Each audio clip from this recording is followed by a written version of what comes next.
Unificación de Alemania e Italia. Hoy vamos a hablar del nacionalismo y lo vamos a ejemplificar en los casos de la unificación alemana e italiana. Cuenta la historia de un pueblo que, estando dividido, decide buscar qué es lo que tiene en común para buscar unirse, trabajar juntos y llevar una sociedad a un lugar mejor. Los humanos no siempre estamos peleados con otros, no tanto en el caso de Alemania como en el caso italiano. Estas sociedades decidieron unirse y estar juntas y trabajar para el futuro. Bueno, vamos a empezar definiendo algunos conceptos.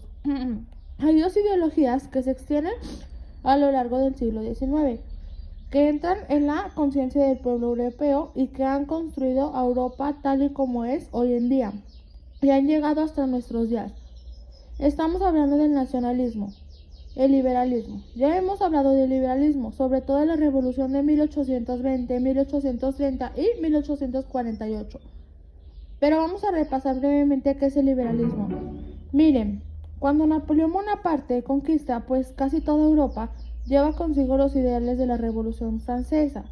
¿Cuál era el objetivo de la Revolución Francesa? Pues muy sencillo, acabar con el antiguo régimen, es decir, acabar con la monarquía absoluta, acabar con la sociedad estamental, acabar con el enorme poder de la Iglesia y fomentar una educación y un pensamiento lógico encima de un pensamiento ilustrado, etc. Bueno, pues estos ideales de la revolución, Napoleón lo expande por toda Europa, y cuando Napoleón es derrotado, sucedió que estas ideas ya no tuvieron marcha atrás.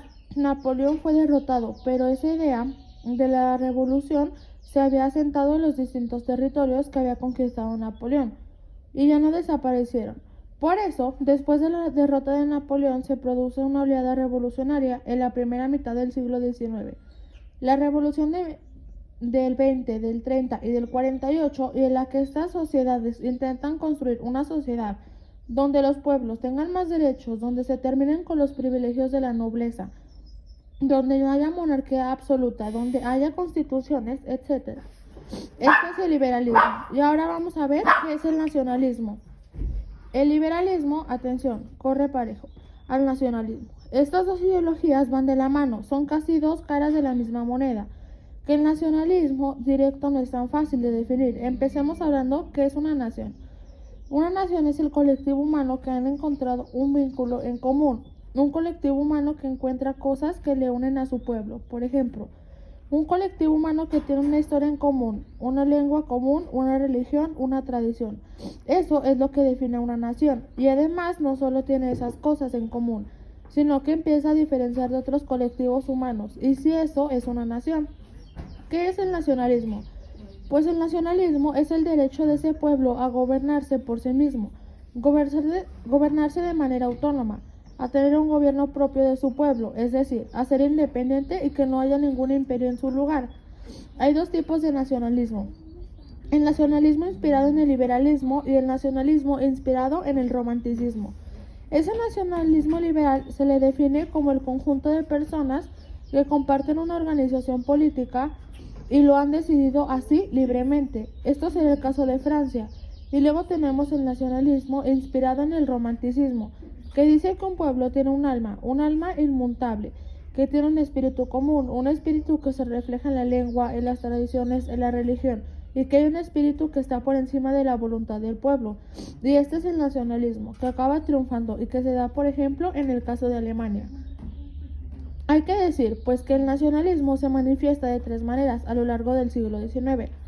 Una de aquellos colectivos humanos, aquellas naciones que quieren independizarse de otros imperios. Por ejemplo, bajo el imperio turco, bajo el imperio austrohúngaro, hubo muchos movimientos nacionalistas que querían la independencia de estos imperios dos. Esos colectivos malos que están divididos deciden unirse y se dan cuenta de que tienen muchas cosas en común y que deciden que trabajando juntos pues tienen bastantes cosas que nos unen, que las cosas que los separan. Estamos hablando del caso alemán y el caso italiano. Y el tercero, y tenemos un nacionalismo que se da a finales del siglo XIX, que es de las naciones que quieren demostrar que son las más fuertes y que tienen que imponer a los demás. Vemos el caso del Reino Unido, Francia, Alemania, etc. Ahora vamos a hablar de la unificación alemana. Miren, A comienzos del siglo XIX, Alemania no existía. Existía un conjunto de estados germánicos unidos por una institución casi simbólica que era el Sacro Imperio Romano Germánico. Y sí, había un emperador que solía ser de la casa de los Habsburgo y que era de carácter electivo, es decir, se elegía, no era hereditario. ¿Y qué sucede? Pues esta institución llamada Sacro Imperio Romano Germánico era simbólica. El emperador no tenía poder ninguno, es decir, que el estado germánico eran independientes unos de otros, compartían la misma lengua, la misma tradición, la misma cultura, pero eran independientes políticamente. ¿Qué sucede? Bueno, pues llegamos a las invasiones napoleónicas. Napoleón conquista todo ese territorio y elimina el Sacro Imperio Romano Germánico. Repito, a comienzos del siglo XIX, en la actual Alemania ya existía esa identidad simbólica, Imperio Romano Germánico. No, pues cuando Napoleón conquista esta zona, elimina el Imperio Romano Germánico, el Sacro Imperio Romano Germánico, y funda una especie de país llamada la Confederación del Rin. Y esa Confederación del Rin era una especie de país que iba a ser un país satélite bajo la órbita francesa. Obviamente, entonces tenemos ya la Confederación del Rin. Aquí tenemos ya Confederación del Rin, unión política, una identidad política. Bueno, pues recordemos que Napoleón es derrotado y en 1815 se reúnen las principales monarquías que habían vencido a Napoleón. Se reúnen en una ciudad para ver cómo reorganizar el mapa de Europa en 1815. Recordemos que eso sucedió en el Congreso de Viena de 1815. Las potencias vencedoras, las que han derrotado a Napoleón, se reúnen para reorganizar el mapa de Europa, para restaurar el absolutismo, para restaurar el antiguo régimen, etc. Y es así ese Congreso de Viena. Atención, eliminan aquello que había creado Napoleón, que era la Confederación del Rin, y crean otra institución llamada la Confederación Germánica, que unía a todos los estados alemanes que están en el centro de Europa.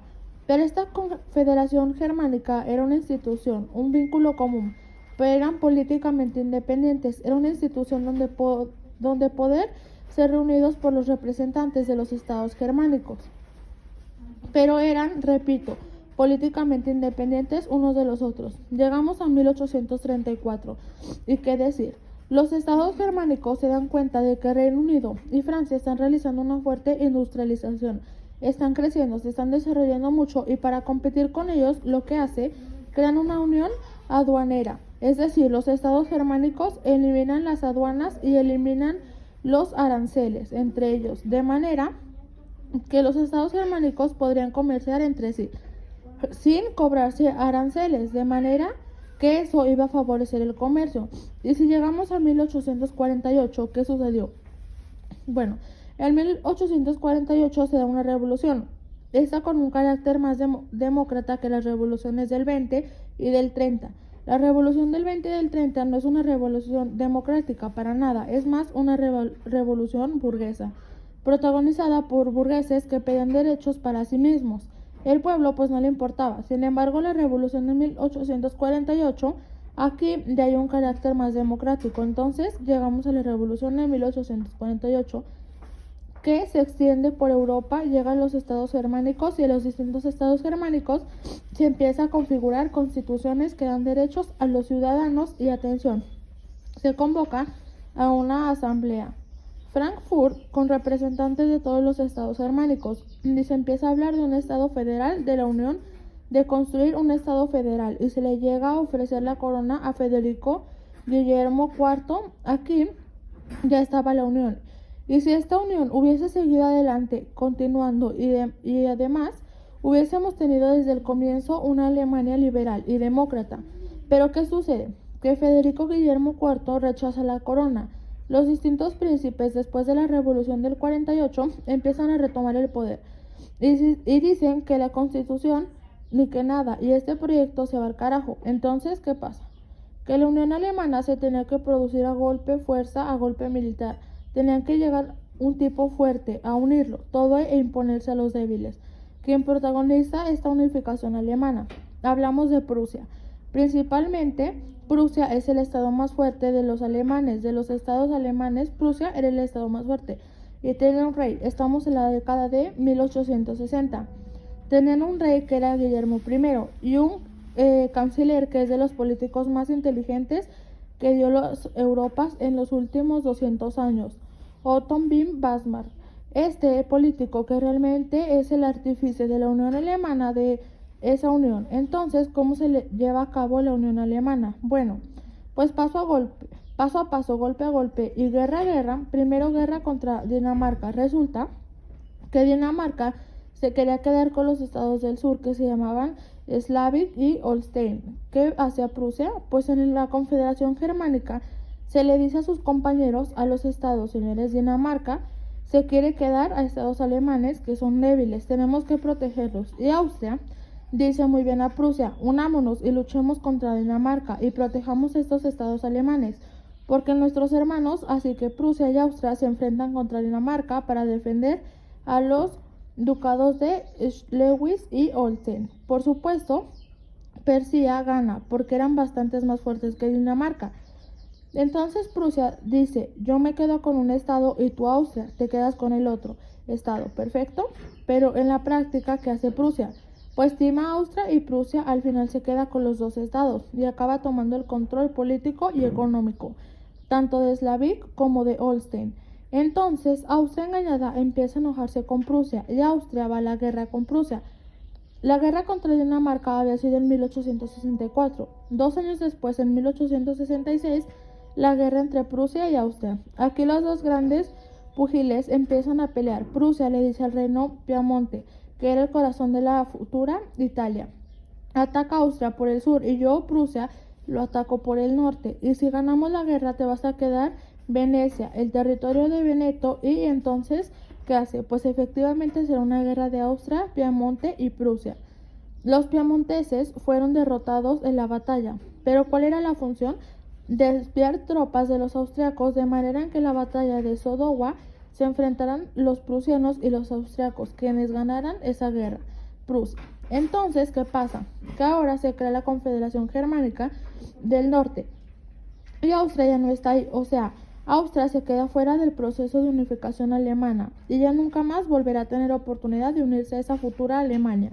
Y al día de hoy siguen siendo dos países independientes, pero quién sabe si Austria hubiese sido incluida en esa Confederación Germánica del Norte, a lo mejor hoy serían del mismo país. Y bueno, repasemos. Prusia contra Dinamarca en 1864. Con esos territorios, Prusia se queda con Schleswig y Holstein. Prusia contra Austria en 1866. Y con eso de nuevo se anexan otros territorios germánicos del centro de Alemania. Y ahora ya, vamos ya al tercer asalto, el tercer round. Así que este es el fuerte, el más grande y el definitivo asalto. La guerra contra Francia. Resulta que en 1868 en España se expulsa una reina y hay una revolución e Isabel II se tiene que exiliar y en 1870 el gobierno que había en España, el gobierno provisional en España buscaba un rey, quiere un rey y empiezan a buscar un rey por Europa, empiezan a buscar reyes por Europa y se le ofrece la corona a varias casas reales y uno de los candidatos preferentes era el príncipe Leopoldo. Era de la familia del rey de Prusia, Guillermo I. ¿Y qué sucede? Imagínense, si en Prusia, en esa confederación germánica del norte, que ya era un estado poderoso, tenemos un rey Guillermo I y un pariente suyo en España, ¿quién se ve rodeada? Pues Francia. Francia dice, ¿cómo voy a tener a la misma casa real al este y al sur? No así que el emperador francés Napoleón III le dice a Guillermo I, rey de Prusia, que no se le ocurra poner a su primo en España. Y Guillermo I le dice, bueno, tranquilo, relájate, retira al candidato. Napoleón III se cree y le manda un embajador al rey de Prusia. Y el embajador le dice al rey de Prusia, Guillermo I, que no solo quiere que confirme que solo se va a retirar el candidato, sino que quiere que prometa que nunca más en la historia nombrará un candidato alemán a un príncipe alemán como rey de España. Y Guillermo I dice que no va a nombrar a Leopoldo. Ya, hombre, déjame ya tranquilo. ¿Y qué hace Guillermo I? Le manda un telegrama a Bismarck y le cuenta lo que sucedió. Le cuenta que le ha vendido al embajador Exir no solo que retire el candidato, sino que además prometa que nunca más va a poner un candidato a la corona española. ¿Y qué hace? Pues bien, se inventa un comunicado de prensa donde esos hechos que le acaba de contar el rey de Prusia los matiza de una manera que parece que el rey de Prusia ha humillado al embajador francés. Cuentan en ese comunicado de prensa como si el rey de Prusia, Guillermo I, hubiese humillado y hubiese dado una patada en el trasero al embajador francés, y esa nota de prensa que le mandan los periódicos. ¿Qué quería Bismarck? Provocar una guerra. Bismarck quería provocar una guerra, esto lo hace a espaldas de Guillermo I. Entonces el plan funcionaba. Bismarck manda ese comunicado de prensa. Ese suceso llega a los periódicos y Napoleón III le declara la guerra a Prusia. Y tenemos en 1860 la guerra franco-prusiana. Entonces Prusia y Francia van a la guerra, y en la batalla de Sedan de 1870 los franceses son derrotados, son humillados, son manchados. El ejército prusiano era el más poderoso de Europa, era el más fuerte, así que el ejército prusiano aplasta al ejército francés en la batalla de Sedan de 1870. Y Napoleón III tiene que abdicar y se proclama la república en Francia, pero los prusianos van más allá y dicen: bueno, lo hemos derrotado ya, pero un poquito más, y se van a París y están bombardeando París durante varios días. Y dicen los prusianos: acabemos a los franceses un poquito más, y se van al Palacio de Versalles, ojo, un lugar sagrado en Francia, y que los prusianos no tienen otras cosas que hacer. En el Salón de los Espejos del Palacio de Versalles de París proclaman emperador de Alemania a Guillermo I y proclaman el inicio del segundo imperio del segundo Reich. ¿Y cuál es el primer Reich? El primer Reich es de la Edad Media del siglo IX con Otón, y luego, por desgracia, hablaremos más adelante, se hablará del tercer Reich, que es el que intenta construir Hitler. Bueno, ya podemos hablar de alemanes. A partir de ahora, ya si hablamos de alemanes, dicen, bueno, podemos marchar a un poquito más a los franceses. Sí, ¿y cómo? Pues les vamos a quitar las regiones fronterizas de Alsacia y Lorena. Quédense con este dato, Prusia. Le quita Francia a las regiones fronterizas de Alsacia y Lorena. Y además han proclamado su emperador en el Palacio de Versalles de París. Y además bombardearon París, es decir, Prusia humilla a Francia. Mejor dicho, Alemania humilla a Francia y Francia jura devolvérsela algún día. Y efectivamente, 40 años después Francia se la devolverá a Alemania. El deseo de revancha de los franceses de alguna manera es una de las causas que provoca la Primera Guerra Mundial. Vamos a hablar ahora de la unificación italiana. Bueno, a comienzos del siglo XIX era un mosaico de territorio independientes entre sí. Parte del norte estaba controlado por el Imperio Austriaco. En la otra parte del norte había un reino independiente, el reino de Piamonte. Luego en el centro norte había unos estados que eran independientes. Luego en el centro de Italia tenemos los estados pontificios, controlados por la Iglesia. Al sur había un reino que se llamaba el reino de las dos Sicilias, o sea que aquello era un mosaico de reinos. Y de estos independientes entre sí, y de nuevo aquí tenemos la misma situación. Los italianos se dan cuenta de que tienen mucho en común, de que tienen muchas cosas en común, muchos lazos, y tienen una misma cultura, una misma lengua, una misma religión, una misma geografía. Y aquí empieza a surgir una conciencia de unión, empieza a surgir una conciencia de que es mejor estar unidos a separados.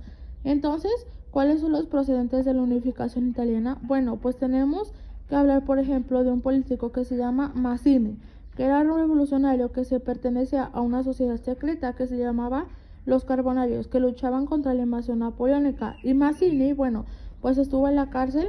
En la cárcel empieza a crear los principios de este movimiento que estaba a punto de crear.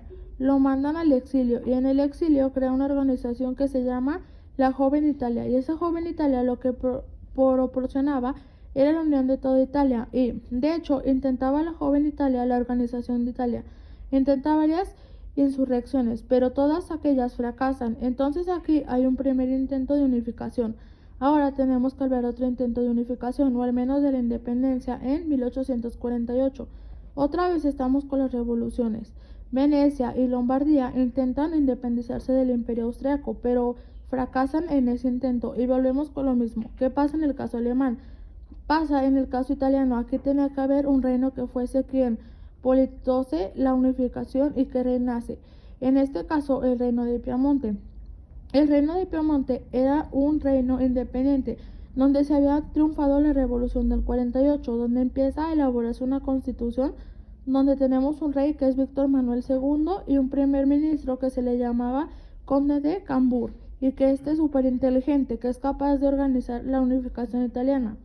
Lo primero que había que hacer es establecer las directrices y dice, vamos a ver el primer paso para conseguir la unificación. Por un lado tenemos a este gigante, el Imperio Austriaco, que tiene sus manos metidas en la península itálica. Tenemos que sacarlo, pero el reino de Piamonte está solo y no puede echar a los austriacos. Necesita ayuda de otro gigante. En Francia Napoleón III, pero ¿cómo le pides ayuda a Napoleón III? Que Argüeza utiliza al conde de Cambur para convencer a Napoleón III de que le ayude a luchar contra los austriacos, pues utiliza una tentación que Napoleón III no puede rechazar, ni Napoleón III ni ningún hombre en la faz de la tierra. Recurre a esa la mayor tentación que tiene el hombre. ¿Y cuál es la mayor tentación que tiene el hombre? Y que se rinde una mujer hermosa. Efectivamente, el conde de Cambur envió una espía que era la condesa de Castiglione a la corte francesa, le introduce a la corte francesa y esta era una mujer muy hermosa que era condesa. Además, entonces acude a las fiestas reales, conoce al emperador Napoleón III y lo que sucede y se convierte en su amante. Entonces, esta condesa de Castiglione, por un lado, extrae información de Napoleón III y por otro lado, iba convenciendo poco a poquito, paso a paso, de que lucharan contra Piamonte para derrotar a Austria, y el plan funcionaba de manera que la Napoleón III y el conde de Cambur tienen un encuentro y llegan a un acuerdo. El acuerdo será derrotar juntos a Austria y a cambio Francia se quedaría con los territorios Savoy y Niza. Y Piamonte empieza a provocar a Austria y dice que aquí hemos terminado. Te declara la guerra en 1859. Austria le declara la guerra a Piamonte y como Francia estaba aliada con Piamonte, Francia también le declara la guerra a Austria y se producen las batallas de Magenta y de Solferino, y en estas batallas Austria es completamente derrotada. Entonces, en esa derrota de Austria, Piamonte se anexiona a Milán y Lombardía. Además, con esas anexionan a Milán y Lombardía. Muchos estados centrales que dice Piamonte queremos ser parte del reino de Piamonte. Nos unimos a las fiestas, quédate con nosotros. Entonces el reino de Piamonte, de una tajada, se queda con Milán, con Lombardía y con distintos estados centrales que libremente se anexionan al reino de Piamonte. Y al sur teníamos el reino de las dos Sicilias. Bueno, pues aquí hay dos jóvenes revolucionarios, Giuseppe Garibaldi, que habían luchado en América Latina por la independencia de Uruguay y que habían luchado en las revoluciones del 48. Y ahora recorre Giuseppe Garibaldi, recorre el sur de Italia con sus seguidores y lleva una camisa roja. Sus seguidores eran apodados las mil camisas rojas. Entonces, ¿qué hace Giuseppe Garibaldi? Hace una marcha por el sur de Italia para derrocar a la monarquía borbónica que reinaba en el reino de las dos Sicilias y van provocando la unión de Italia. Van proclamando la unidad italiana, anexionando las Sicilias y Nápoles, o sea, todo el sur de la península, el reino de Piamonte, que ya se estaba quedando con el norte de Italia. O sea, ya casi podemos hablar de que a Italia le faltaba Venecia y los estados pontificios. ¿A dónde se dirigía Giuseppe Garibaldi? Se dirigía a Roma. O sea, Garibaldi se dirige con sus seguidores a Roma, aprovechando que los franceses se habían retirado para pelear contra Prusia en su propia guerra. Pero Víctor Manuel II, rey de Piamonte, llega antes a Roma y ¿qué hace Garibaldi? Le dice al sur de Italia que acabó de conquistar: es para ti, Víctor Manuel II. Te reconozco como rey, aunque soy republicano. Te reconozco como rey ya que el objetivo era principalmente la unificación. Estamos en 1860 y el año 61 se convoca a un parlamento en Turín, nombrado a Garibaldi representante en el mismo, y reconocen a Víctor Manuel II como el primer rey de Italia en 1866. Recordemos que hubo una guerra entre Prusia y Austria, y recordemos que habíamos dicho que en esa guerra Austria es derrotada, y como Piamonte ayudó a Prusia, ahora Piamonte se queda con Venecia, o sea, el territorio de Veneto, así que de ese cachito del norte que les quedaba por visitar, se lo queda, faltando solo los estados pontificios. Y ya en 1870 Víctor Manuel toma Roma. ¿Quién controlaba Roma? El Estado Vaticano de la Iglesia, católica, así que empieza un conflicto a partir de ahora entre la Iglesia católica y el Estado italiano que la llaman la cuestión romana y que no se resolverá hasta 1929. Y con esa toma Roma por Víctor Manuel II es la proclamación de Roma como capital de ese nuevo Estado que era Italia y termina la unificación de Italia como un nuevo Estado unificado.